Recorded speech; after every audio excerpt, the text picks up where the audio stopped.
La mañanera de Ángel correspondiente al miércoles de la semana en curso. Media semana. Vamos a romper hoy esta tendencia que traíamos de comentar de desatinos, de ocurrencias y sobre todo de estos radicalismos caviar, como el de Alfonso Ramírez, de que el INEGI, que por acá y allá. La verdad es que vamos a darnos un respiro. Y voy a comentar con usted hoy en relación con las expectativas de recuperación de la economía mexicana a mediano plazo. Una de las posiciones que veremos en las próximas semanas por parte de López y de quienes lo rodean es ese afán de vendernos una baratija de que pronto vamos a empezar con la recuperación de nuestra economía. Ya ve que estamos frente a la apertura de algunas empresas, sobre todo aquellas ligadas a la cadena de valor de la fabricación de automóviles con los Estados Unidos y Canadá, y también con aquellas plantas que producen ensambles o subensambles o ensambles y o subensambles para empresas que se dedican a construir o a fabricar cuestiones militares. En Estados Unidos estas. Entonces esto ha servido para que ante la tragedia que está viviendo la economía mexicana, creada exclusivamente por este gobierno y quien lo encabeza, por su incapacidad, ignorancia, desconocimiento de cómo funcionan las economías de mercado, etc. Muy bien.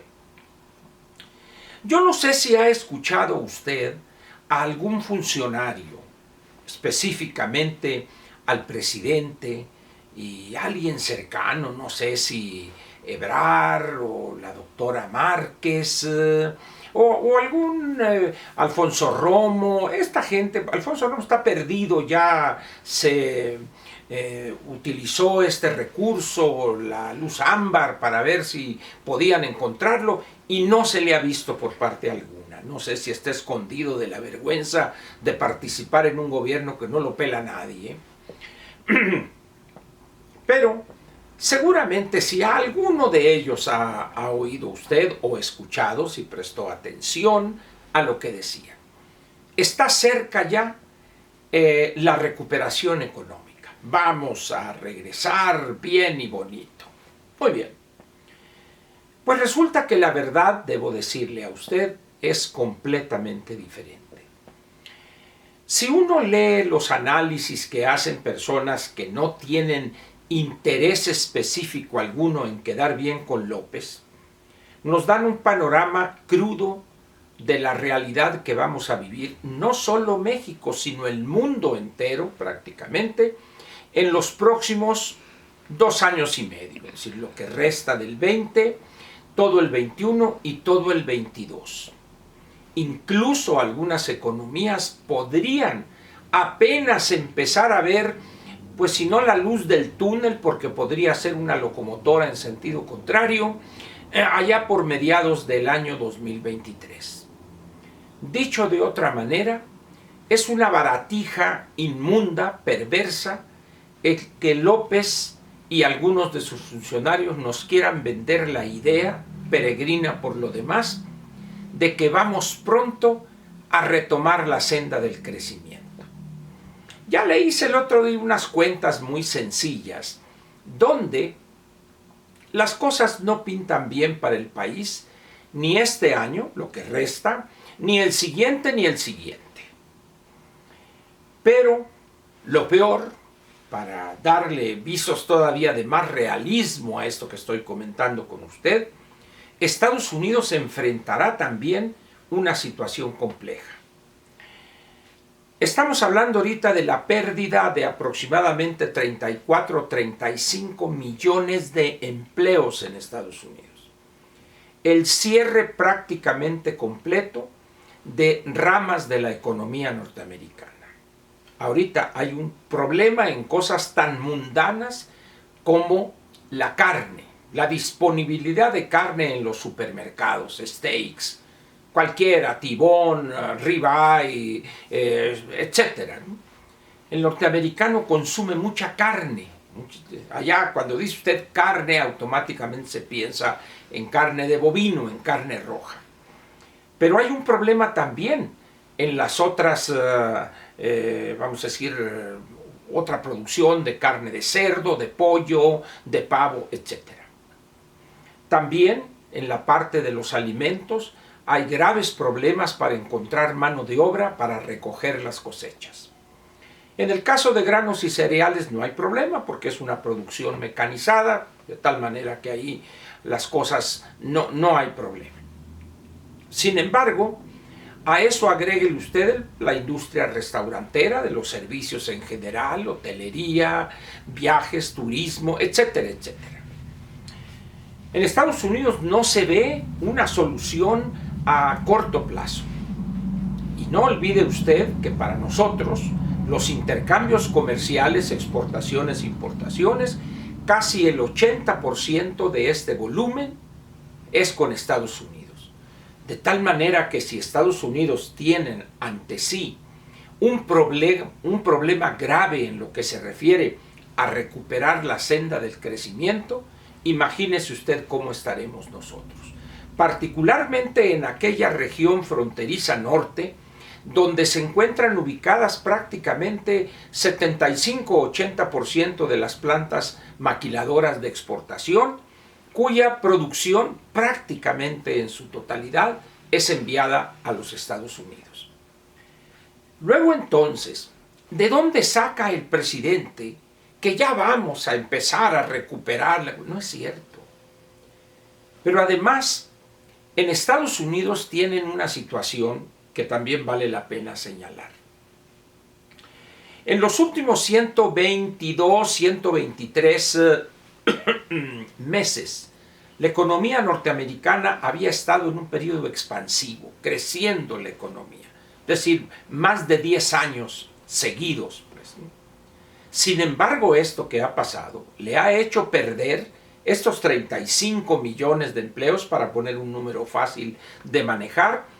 Implica que los empleos creados en un número importante de años, en los últimos 4 o 5 años o más, se perdieron ya, en cosa de 2-3 meses. Y la cosa sigue.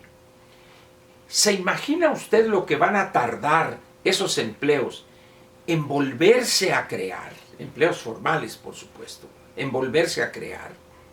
¿Se imagina usted, dada la situación electoral propiamente dicha ya, lo que va a tardar para que los migrantes o mexicanos vayan, así sea de manera ilegal, pero eran, vamos a decir, soportados o aceptados para trabajar en los campos, para recoger ciertas frutas, etc.? Es decir, todo eso júntelo usted y se va a encontrar con un panorama trágico. Estados Unidos podrá regresar quizá a fines del año 22 o quizá al principio del 23, y lo hará de una manera como es una economía con una gran capacidad de recuperación, pero el golpe ha sido de pronóstico reservado. Pero en el caso de México, y por allá no falta el iluso que dice, bueno, ahorita hay una coyuntura, porque con este pleito de China y Estados Unidos hay una oportunidad para nosotros en convertirnos en recipientes de inversión de Estados Unidos, pero que esté en China y que se vengan acá.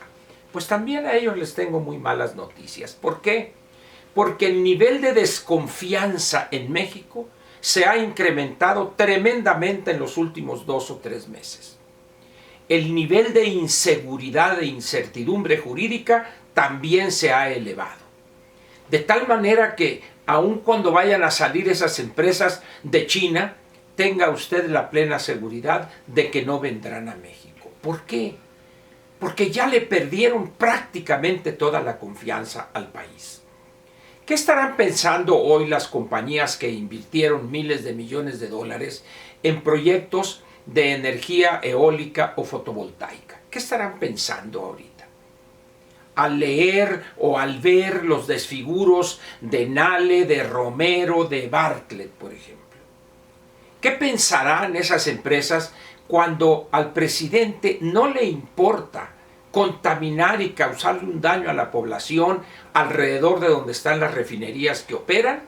¿Por qué? Porque hay un problema con el combustóleo que produce Pemex. No le importa al presidente que se van a morir, que se mueran, pero ese combustóleo hay que usarlo en la Comisión Federal de Electricidad en sus plantas obsoletas, que cuesta más producir 1 kilowatt hora, cuesta más. En esas condiciones, pues, hablar de una recuperación pronta de la economía mexicana. Y no olvide usted que una vez que esto empiece más o menos a verse cierta normalidad, yo no sé de dónde vamos a sacar dinero para invertirlo y más o menos poner de pie al sistema público de salud. ¿Se atreverá el presidente a cancelar o posponer al menos esos proyectos que son una locura? Santa Lucía, Dos Bocas, Tren Maya. Ahí están repartiendo contratos de decenas de miles de millones de pesos y dice uno, ¿con qué ojos divina tuerta?, diría el dicho. ¿Se atreverá a recortarles a los nininís, a los de estos, a los otros, a los de acá, de más allá? El presidente tiene el gran problema para este año de completar no solo los programas del malestar en lo que se refiere a los recursos para sufragarlos, sino también aquellas 3 ocurrencias. ¿Qué le gusta? Serán 500,000 millones de pesos y el año que entra un poco más que eso. ¿Por qué? Porque las aportaciones pensionarias van a subir. En esas condiciones, pues, eso de que habrá dinero y la recuperación es una engañifa. Por eso yo le pido que se vaya preparando para tiempos difíciles. Esto que hemos visto es nada frente a lo que veremos en los próximos meses y me atrevería a decir, cuando menos, todo el 21 y todo el 2022. Con el agravante de que el año próximo tendremos la elección intermedia. ¿Usted piensa que Morena y sus radicales que ahorita están, pero si con toda la viada, con todo el impulso, van a estar dispuestos a entender que millones de mexicanos que votaron por ellos el año antepasado van a aceptar con realismo democrático que el año que entra les van a voltear la espalda? No. Van a tratar de hacer maroma y media, violar hasta la ley de la gravedad. ¿Por qué? Porque López está dispuesto a hacerlo en aras de mantener su control férreo en Cámara de Diputados. Todo eso, todo junto eso, va a contribuir a que probablemente esta economía regrese al nivel que tenía en diciembre del 2018, allá por el quizá segundo trimestre del año 2023. Eso no quiere decir que la economía no muestre un crecimiento positivo en ciertos trimestres, no, porque no olvide que este trimestre, el segundo trimestre, vamos a caer 8 o 9%, quizá 10%, como dicen algunos. Pero ¿qué tal si en el tercer trimestre no es crecimiento positivo? Es decir, todo eso hay que meterlo en la licuadora para que salga un buen licuado, bueno en el sentido de realista. No se deje usted seducir por los cantos de las sirenas, porque además cantan muy mal, son desafinados, son muy brutos, no saben explicar. Ya ve las maromas que anda haciendo ahorita Alfonso Ramírez Cuellar para decir, no, es que yo no dije eso, pero bueno, pero que sí, que no. Es decir, ni siquiera explicar las babosadas que inventan, que se les ocurren, las explican claramente. En fin, nos vemos aquí mañana jueves en la Mañanera de Ángel, donde ya ve, objetividad, nada de andar dorando la píldora. Decimos aquí las cosas como son. Muchas gracias. Lo espero mañana.